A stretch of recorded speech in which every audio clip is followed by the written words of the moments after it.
Hi guys, and welcome back to my channel. The case that I'm going to be looking into today is the kidnap and murder of Alexander Harris. Alexander was a 7-year-old boy who went missing from a Whiskey Pete's hotel and casino in 1987. To this day, we don't know what happened to him, and his case does remain unsolved.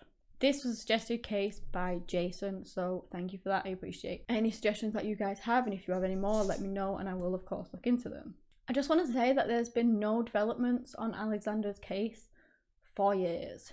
2017 marks the 30th anniversary of his murder and there are still no new leads. There's just nothing. The really sad thing around this case is that his case seems to have been forgotten. There's not really many articles or anything about it. There's a few online, but a lot of them are kind of mainly based on the controversial trial of Howard Lee Hope. Howard was actually cleared as a suspect, and we will talk about more about that as we get into the case, but this case will be mainly focused on Alexander and not the trial side of things, although I will go into some detail on it.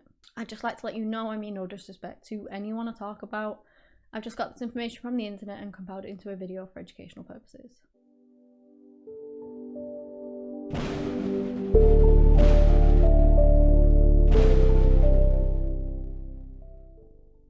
Alexander Harris was born in 1980 and lived in Mountain View in California with his mother, 28-year-old Roxanne Harris, and she was a single mother raising him on her own. I couldn't find any information on his father, so I don't know who it was, whether he walked out on them when he was young or whether, I don't know, I just couldn't find any information on him. Alexander's nickname was actually Buster. He wore these thick glasses and he had this wonderful smile, and his mother just utterly adored him.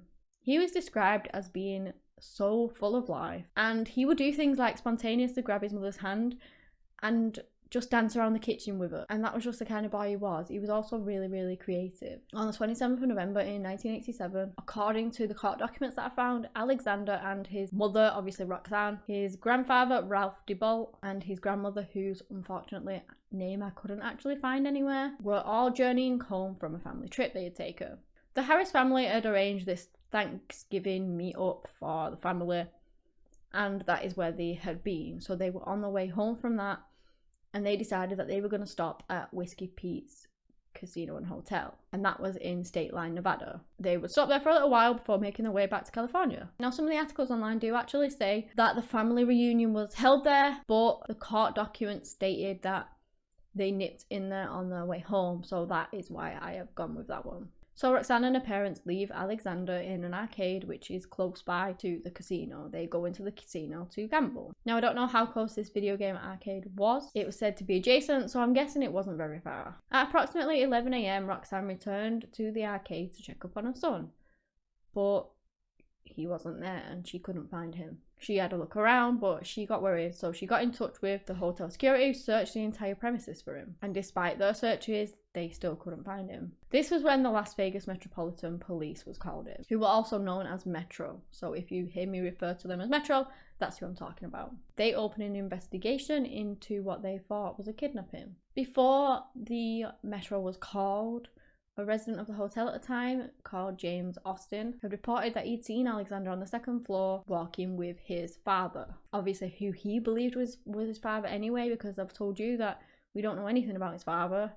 He was with his single mother at the time. So it was thought that they looked alike, and that is why they assumed it was his father. And several other residents also saw him with Alexander too. They say that the boy matched Alexander's description that they saw walking down the hallways with the man holding his hand. I'll get into these witness testimonies a little bit more later on, but apart from those, there was nothing really to point to anyone, to point to his whereabouts, who had kidnapped him. There was just so little to go on. On the day he went missing, Alexander was wearing a turquoise polo shirt, jeans, and Nike high-top sneakers. Roxanne went on to say, "You know, 7-year-olds, they want to be alone. I returned 20 or 25 minutes later and he was gone." The Harris family was never contacted by an abductor with a ransom or anything like that, and the FBI decided to get involved with the case a few days after he went missing. The suspect that they were looking for, from the description of the witnesses that people had seen him with, was that he was a white male in his mid to late 30s, brown to light brown hair, wore wire-rimmed glasses, and from that a sketch of him was created. The description was vague and they didn't really have much to go on. And also,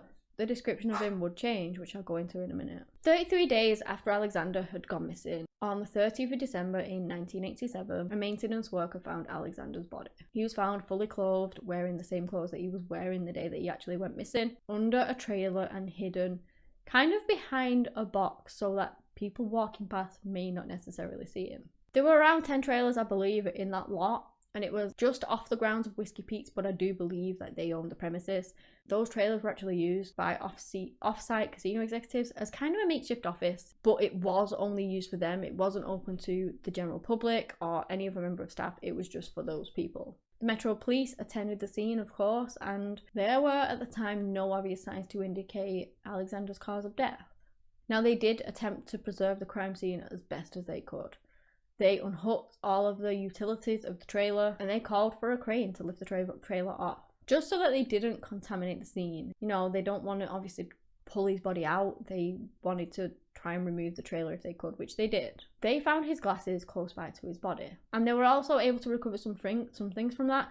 So on his glasses, there was a partial fingerprint on them, which was never matched to anyone and still hasn't ever been matched to anyone. And they also found a few strands of blonde hair, which wasn't actually Alexander's hair. Also, that has never been matched to anyone. The thing is here, it happened a long time ago and they didn't have DNA testing and things like that at the time. But now, modern technology has dramatically increased and we can do so much more now. So it really is a hope that this case could be possibly reopened, and the things like the hair and the glasses, if they were preserved properly, which they should have been preserved properly, so that in the future, when technology gets better, that maybe they can be retested, then surely it's owed to him and his family to re-examine them with our modern technology. I've read in one article that someone mentioned the MVAC, which is this superior tool to find touch DNA on cloth. So maybe that's an idea. Maybe that is close, if they were kept, which I really hope they have been, that they could be retested and we could use that machine on them and just see whether anything comes up. So Alexander's body was sent off for an autopsy and there were no signs of trauma or anything like that on his body. But they did uncover that he had actually been strangled to death on or around the day that he actually went missing. And as I said, the DNA testing at the time was non-existent, and so they didn't find anything off the hairs or off the fingerprint. This is around about the time where the description of the suspect changes. One day after Alexander's body was discovered, so we're now on the 31st of December, a surveillance tape that looked over a small section of the arcade was taken from the security office in the hotel. This tape showed a man walking around the time that Alexander went missing in this tanned jacket. Footage by all accounts was very bad. It was very grainy. You couldn't see very much on it. You couldn't kind of see whether this person was wearing glasses or the colour of their hair or the colour of the eyes or anything kind of more intricate like that. You just couldn't see anything. But from this, the police did another description and another sketch. This one was similar, but it was different to the original. Let me just say on a side note as well, I have read in an article somewhere that footage was also obtained of a boy leaving the arcade. That boy was believed to be Alexander. I haven't seen anywhere that confirms that it was actually him. And again, it was in a couple of articles, and so I don't know whether that actually happened or whether someone got mistaken and mixed up and just put it in there, but I just thought I would put it in here just in case. Whether any of these tapes, the man in the tan jacket, or if it was the case of Alexander leaving, still exist, we just don't know. You would hope that maybe if they do, that they would try and get them enhanced or something like that, to just look at the tape with modern technology and just to try and get something from it. But again, we just don't know if they're still available or if they still exist. So back to the sketches. One showed that the suspect was 5 foot to 5'9", 160 to 170 pounds, with straight collar length blonde hair. He was wearing silver wire rimmed glasses with a brown members only jacket and dark trousers. The second drawing depicts a 6 foot man, so slightly taller, with sandy blonde hair, and again wearing the round wire rimmed glasses. There's only one sketch that I could find online, so as I said, there were 2 done, but I couldn't find it anywhere. So the only sketch that I could find is this one, and which I've already showed you. Based on the information they had, which again, it was very little, Metro started looking into people that possibly fit the description that they had. And this included 3 main suspects. Steve Paganin, and I apologise if I said that wrong, and I know that I probably have, but I have no idea how to pronounce it.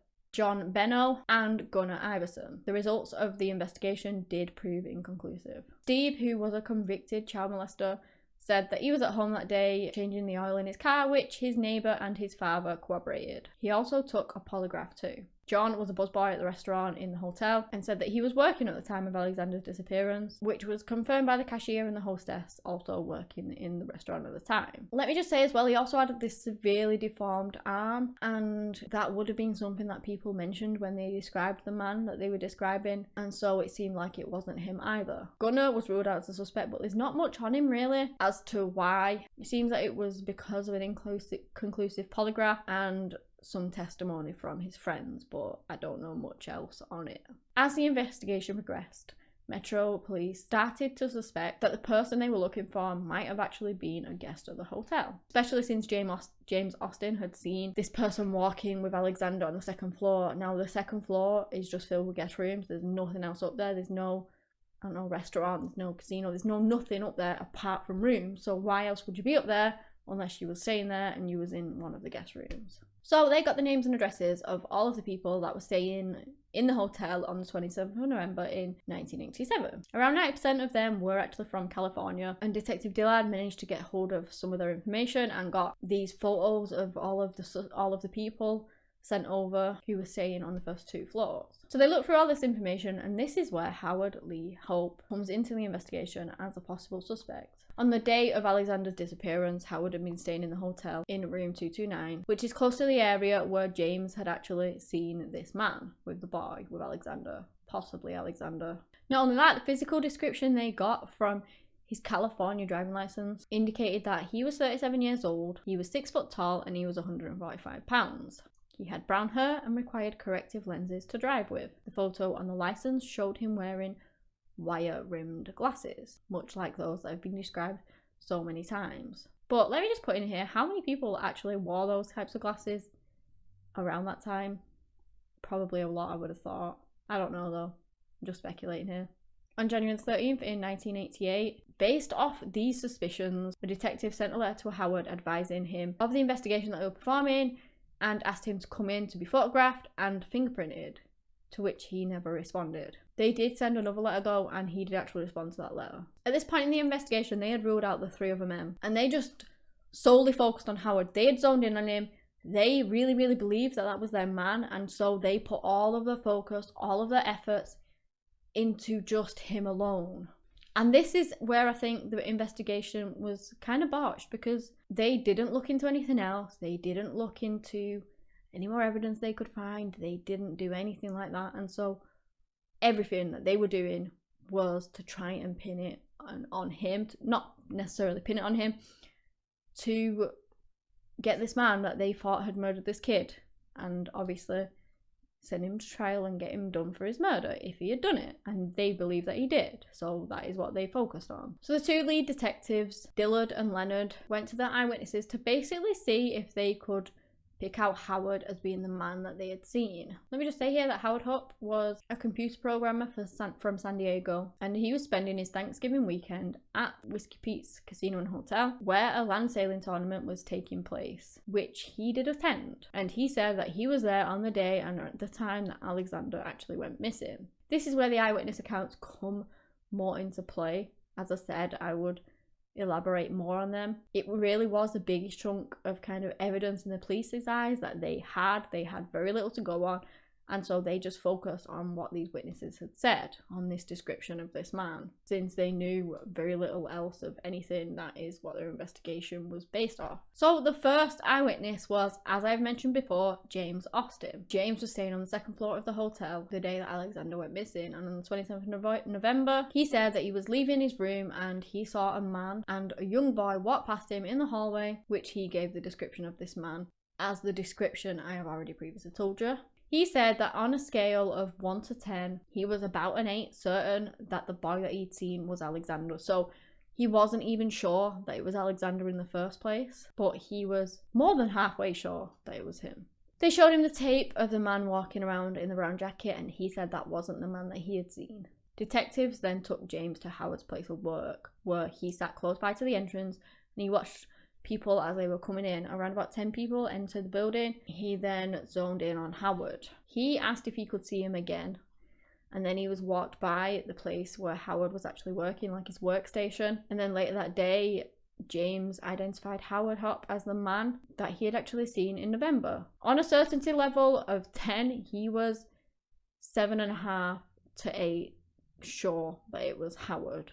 And he subsequently picked him out of a photograph lineup too. The second witness is Catherine Perry. She was a casino dealer who was on a break when she first saw Alexander leaving the arcade with a man. Initially, she told police that she thought the man with the boy was John Benno. She had said hi to him because obviously she knew him, so when people walked past, she'd say hi. And the man looked back, startled and surprised, and said hi back, and then just walked away with the boy, who's believed to be Alexander. She gave a description of the man she saw. Then on the 19th of January in 1988, she was shown a photograph lineup, one of which included in these was Howard. Although Catherine stated that she could not absolutely identify the man that she saw, she did pick Howard out of the photographs and said that she was 8 out of 10, kind of sure that this was the man. On the 5th of February, she was flown down to San Diego, and posing as an interior decorator, she was given a tour of Howard's workplace. During the time she spent there, she recognised Howard as the man she had seen. She actually went on to say that it was from memory and from the photo lineup, and that she was now 9 out of 10 sure that this was the man. So she is basing that off not only her memory, but then picking her out of the photo lineup, which could obviously cloud her judgment in that sense and her memory, thinking that she was more certain that it was him because she'd also seen the photo lineup, which doesn't make much sense. Anyway, the third eyewitness account was from Kerry and Stephen Allen. Kerry was a housekeeper at the hotel and Stephen was a maintenance man at the hotel, and they had both met up for lunch. While they walked to the casino, both saw a man holding the hand of a boy walking down the hallway. They gave the typical description of the man, and on the 29th of November, they were both shown a photographic lineup, which this time did not include Howard's photo in it. They picked out Steve as a possible suspect, and I'm not even going to try and attempt to pronounce his surname again. Let me just say that they did this a few times. They then picked out John Benno, and in the final lineup, they were showed the picture of Howard, which was included in the lineup, and they never picked him out at all. When asked about the photos, Kerry stated that Howard was definitely not the man she'd seen, and that he was too old. Steve also said that this man was too old, and that he had seen so many people that his memory was foggy.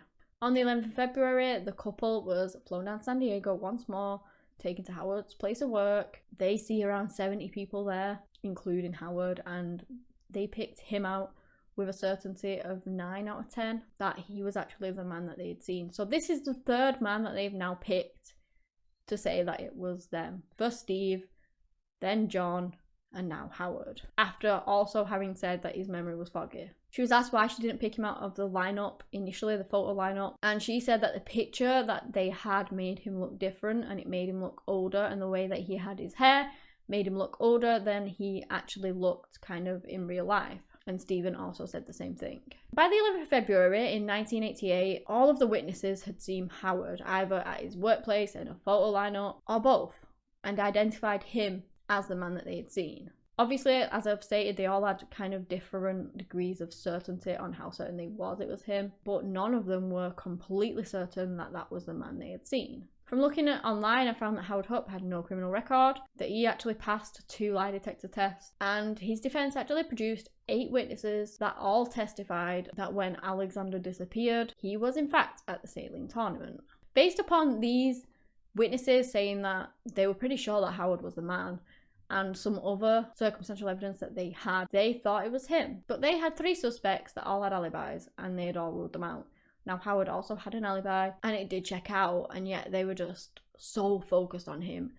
They just gunned for him. And it's believed that because they were receiving a lot of backlash from the public about not finding Alexander's body for well over a month, as well as the fact that they had nothing to go on, that maybe those pressures were what made them solely think that it was him and solely focus on him. After meeting with the district attorney, police issued a warrant for his arrest. On the 19th of February in 1988, Howard was taken into custody in actually San Diego by the FBI for interrogation. He was questioned for about 4.5 hours about the kidnapping and murder of Alexander Harris. During the questioning, he said that he may want a lawyer, but then the questioning continued without him actually receiving any legal aid. Once the question was over, Howard Hope was officially arrested in relation to the case. The trial began in 1989 and it lasted 5 weeks, but it took the jury just one day to acquit Harold of all charges. The jury said that the testimony of the eyewitnesses was unreliable, and I do agree. They couldn't say for certain, beyond reasonable doubt, that Howard was the man that they had seen. Like, it happened a while ago, some people weren't sure, and I just don't know why they based off their investigation off that. The defense attorney pointed out all the conflicting statements. It seems that Howard just simply resembled the man that they'd seen that day, and the police just zoned in on him because of that, even though he had an alibi. He was a scapegoat for a botched investigation, and he did later sue for damages and character defamation, which I believe he won. So this is all the information we have on Alexander Harris. Howard Happs was cleared of all charges, and in that sense of if he was an innocent man, the system works because it hasn't put an innocent man in jail if he was innocent of the crime. But in the case of Alexander, the killer is still unknown and possibly still out there. Of course, a lot can happen in 34 years, you know. The person who did this might not be alive anymore, or I don't know, but there's just been no justice for Alexander. There's been no justice for him. There's been no justice for his family. The police really focused that hard on Howard that anything else that could have been a lead or led them to somewhere else just didn't even cross their mind. Nothing was ever looked into because in their eyes they had the man and that was that. No further arrests have been made in this case. Since the trial in 1989, there's not even been any updates on the case whatsoever. In the public eye at least, they may have stuff that they haven't released to the public, of course. What this case really needs is more attention, and maybe we can all get together and push to get it looked into once more. So please share this case far and wide, try and get as many people to look into it and other true crimers to do videos on the case too, because Alexander and his family deserve justice. Maybe the pressures of it being in the public eye can force the police to test the evidence again, if they still have it, if it's still viable, which I'm guessing it should be. They should have it really. And then they can test it with our modern technology and see if anything matches. Seems like the Metro Police aren't really interested in solving this case. I don't really know if it's because in their eyes, even though Howard wasn't actually charged and was cleared of Alexander's murder, that still in their eyes he did it. And so they weren't going to look into it because they already knew who did it and they already had the man, but he had gotten away with it in their eyes, of course. And that's just my opinion. It's just kind of what I've gathered from looking into it, because why wouldn't you want this little 7-year-old boy's murder to be solved and re-looked into unless they already believe that they solved it? Okay, we may retest this evidence and nothing may come of it, but at least we've tried. At least you can say that at this point in time we've done everything that they could to try and see whether they could get any more evidence or anything in Alexander's case. Surely it's worth a try, isn't it? I truly hope that this video does Alexander Harris justice and that we can spread the word of his case. For one, so that he is never forgotten, and for two, that his case is no longer overshadowed by the controversial trial of Howard Hope, but is more about the little 7-year-old boy who was such a happy little guy who was so creative and just loved life, about his kidnap and murder that to this day remains unsolved. Maybe there's still hope that even after 34 years, after this case has been cold for decades, it can be reviewed and then maybe something comes to light and we can finally get this case solved and Alexander the justice and his family the justice that they deserve. Because his mother Roxanne still doesn't know who killed her little baby boy. But yeah, that is all the information we have on this case. Give me a big thumbs up if you enjoyed the video. Subscribe if you want to. I've also got a Patreon if anyone's interested in supporting me on there. Anyway guys, that's all I have today on the case of Alexander Harris. Thank you so much for watching, and until next time, bye.